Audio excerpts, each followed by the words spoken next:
How many rate hikes can we expect from the Fed? What will happen to home prices? And will we see the real estate market crash as we head towards 2023? These are the top 3 questions being asked about the housing market as we kick off 2022. We are going to get clear answers to these questions, but before we do that, please do me a huge favor and smash that subscribe button. Plus, click that bell right there to get notified when I post more helpful content just like this. Also, make sure to stick around until the end where I reveal more information on a possible market crash. Unless you've been living under a rock, it is no secret that the 2021 housing market was a frenzy. Homes sold for well over asking price and went under contract almost as fast as they came on the market. The U.S. housing market had a white hot year last year.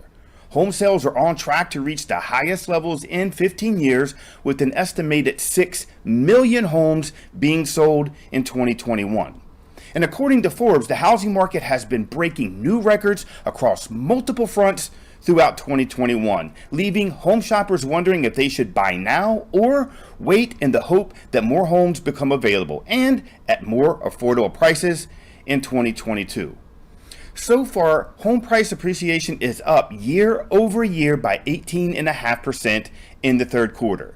That is the highest level in the Federal Housing Finance Agency, or FHFA, housing price index history. Inflation has also shot up at the fastest pace since 1982, and at the same time, the number of houses being sold has dropped, creating greater pressure on home prices. And according to Housing Expert, here's what this means for the housing market this upcoming year. So depending on whether you are a buyer or a seller, you may be very happy or quite possibly kind of disappointed to learn that home prices are poised to rise in 2022, according to most real estate experts. An uptick in COVID-19 cases, coupled with the Federal Reserve poised to increase rates 3 times this year, it is very hard to predict just how much of an increase in housing may occur. So keep in mind that rising inflation is also putting renters in a pinch who can no longer afford to save as much for a down payment when rental rates are skyrocketing. The national average rental price for a 1-bedroom home jumped 21.3% and more than 16.7% for a 2-bedroom home in October on a year-over-year basis, according to the latest apartment guide and Rent.com report. So what's going to happen to mortgage interest rates? The year began with the lowest interest rates on record, with average rates for a 30-year fixed rate mortgage at 2.65%. But that didn't last long, and by April 1st of 2021, they had reached a peak of 3.18%. Rates have also fluctuated, with the 30-year fixed at 3.05% to close out the year, according to Freddie Mac. Now, the bad news for some is that we can expect rates to move even higher in the new year. The Federal Reserve has given several signals that its pandemic monetary policy will come to an end as it works to curb inflation. Ultimately, that's going to push interest rates higher. But the good news now is that the Fed's revised policy will not immediately affect people looking to purchase a home within the next few months. But they, or possibly you, should act very soon, because most economists predict that the 30-year fixed mortgage rate is going to increase to 3.7% by the end of next year, but this is still going to be lower than the pre-pandemic rate of around 4%. The buzz around a potential market crash has been swirling around the internet for more than a year now.